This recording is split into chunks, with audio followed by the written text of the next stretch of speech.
অমুক নেতার গোপন ভিডিও ফাঁস। এজন্য ফেসবুকে কোনো নিউজ যদি আপনি দেখতে পান, শুনতে পান, verify, justify the news whether it's true or wrong. Check, make a cross check and double check regarding the authenticity of the report. এই রিপোর্টটা সঠিক কিনা ভেরিফাই করবেন আগে, তারপরে শেয়ার মারবেন। অনেকে আছে সিলে কান নিয়ে গেছে, শুই না সিলের পিছনে দৌড়। আগে কি সিলের পিছনে দৌড়াবেন নাকি কানে হাত দিবেন? নিউজ একটা দেখলেই শেয়ার দেয়া যাবে? কি করবেন? যাচাই করবেন। You have to cross check. You have to justify the news. You have to verify the news. আমরা প্রায় নিউজ একটা দেখলেই শেয়ার দেই। হয়তো একটা ভুল নিউজ আপনি শেয়ার দিয়েছেন, এই ভুল নিউজের কারণে পুরো সমাজের মধ্যে গোলমাল, এর দায়ভার আপনার কাঁধেই বর্তাবে। আওয়াজ করে বলেন ঠিক কিনা? এই ভুয়া নিউজগুলোতে আমাদের খুব আগ্রহ। ফেসবুক নিজের মন মতো ব্যবহার করা যাবে না। প্রায় ফেসবুকে অনেক রুমর পাবেন, গুজব, অনেক স্ক্যান্ডাল। অমুক নেতার গোপন ভিডিও ফাঁস। তো অমুক নেতার গোপন ভিডিও ফাঁস, তোর কি হয়েছে? তোর সমস্যা কি? ওইটা তোর শেয়ার দেয়া লাগবে কেন? চিল্লায় বলেন ঠিক কিনা? মানুষের দোষ আমরা গোপন করতে পারি না। মান সাতারা মুসলিমান সাতারাহুল্লাহু ফিদ দুনিয়া ওয়াল আখিরাহ। যে অন্যের দোষ দেখে গোপন রাখে, তার দোষগুলো গোপন রাখবে কে? ওমান কাশাফা মুসলিমান কাশাফাহুল্লাহু ফিদ দুনিয়া ওয়াল আখিরাহ। যে অন্যের গোপন বিষয় প্রকাশ করে দেয়, ওর গোমরও কিয়ামতের ময়দানে ফাঁস করে দিবে কে? আপনি 10 জনের সামনে অন্যের গোপন বিষয় ফাঁস করবেন, আল্লাহ লাখো মানুষের সামনে আপনার ল্যাংটা করে ছেড়ে দিবে। লক্ষ মানুষের সামনে আপনার গোমর ফাঁস করে দিবে। এজন্য খবরদার, অন্যের পিছনে লেগে থাকেন না, অন্যের দোষ খুঁজেন না, দোষ খুঁজবেন নিজের। ইন জাআকুম ফাসিকুম বিনাবাইন ফাতাবায়ানু। মুমিন কোনো তথ্য, কোনো সংবাদ, কোনো রিপোর্ট কিংবা নিউজ শুনলেই বিশ্বাস করে না। মুমিন আগে এটাকে যাচাই করে, বাছাই করে, জাস্টিফাই করে, ভেরিফাই করে, তারপরে সে বিশ্বাস করে। ঠিক কি না? আল্লাহর হাবিব সাল্লাল্লাহু আলাইহি ওয়াসাল্লাম বনুল মুস্তালিকের যুদ্ধে জয়লাভ করলেন। হারিস ইবনে মিরার বনুল মুস্তালিকের নেতা। শুনতেছেন আপনারা? কষ্ট হচ্ছে? আচ্ছা। হারিস ইবনে মিরার বললেন, ইয়া রাসূলুল্লাহ, আমরা ইসলাম ধর্ম গ্রহণ করলাম, কি কি নিয়ম মানতে হবে? আল্লাহর হাবিব সাল্লাল্লাহু আলাইহি ওয়াসাল্লাম বললেন, সালাত পড়বে, যাকাত দিবে। উনি বললেন, তাহলে যাকাত নেন। আল্লাহর হাবিব বললেন, না, এই তো মাত্র কালিমা পড়ে মুসলমান হলে, হালানিল হাউল, 1 বছর অতিক্রান্ত হওয়ার পরে যাকাত দিবে। আল্লাহর হাবিব সাল্লাল্লাহু আলাইহি ওয়াসাল্লাম মদিনায় ফিরে আসলেন।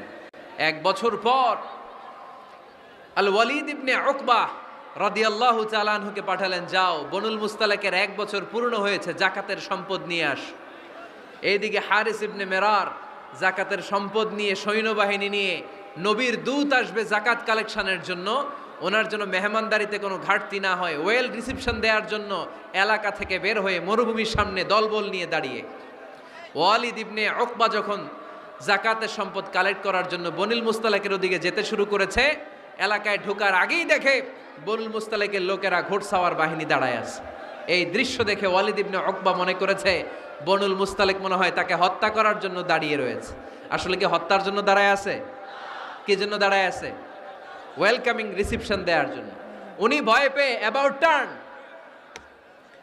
তথ্য যাচাই না করে মনে করছে আমারে মারবে, ধরবে, about turn, return back to Medina. মদিনায় চলে গেলেন, যে বলে, ইয়া রাসূলুল্লাহ, বনুল মুস্তালিক যাকাত দেওয়া তো দূরের কথা, এগুলো তো সব কাফের হয়ে গেছে। ইয়া রাসূলুল্লাহ, ওরা তো মনে হয় কাফের হয়ে গিয়েছে, যাকাত প্রদান করা তো দূরের কথা, মারার জন্য সৈন্যবাহিনী নিয়ে অ্যাটাক করেছে। বিশ্বনবী রেগে গেলেন। খালিদ বিন ওয়ালিদের নেতৃত্বে 1000 সৈন্যবাহিনী পাঠিয়ে বললেন, যাও বনুল মুস্তালিক অ্যাটাক করো, বনুল মুস্তালিকে অভিযান চালাও। আল্লাহ বললেন, নবী অভিযান পরে চালান। ইন জাআকুম ফাসিকুম বিনাবাইন ফাতাবায়ানু। সুবহানাল্লাহ পড়েন। নবী হে, অভিযান পরে চালান। তথ্য যে নিয়ে আসছে ওয়ালিদ, এটা সত্য কিনা আগে যাচাই করেন। সে যে তথ্য আপনাকে সরবরাহ করেছে, এই তথ্য সঠিক নয়, সে ভুয়া তথ্য দিয়েছে, সে ভুল বুঝেছে, এখানে মিস আন্ডারস্ট্যান্ডিং হয়েছে। আপনি 1000 সৈন্যবাহিনী পাঠাবেন না। আপনার 1000 সৈন্যবাহিনী যে যদি বনুল মুস্তালিককে অ্যাটাক করে, তাহলে এটাকে কোনো ক্ষয়ক্ষতি হলে সবটার দায়ভার আপনার কাঁধেই বর্তাবে। চিল্লায় বলেন ঠিক কিনা?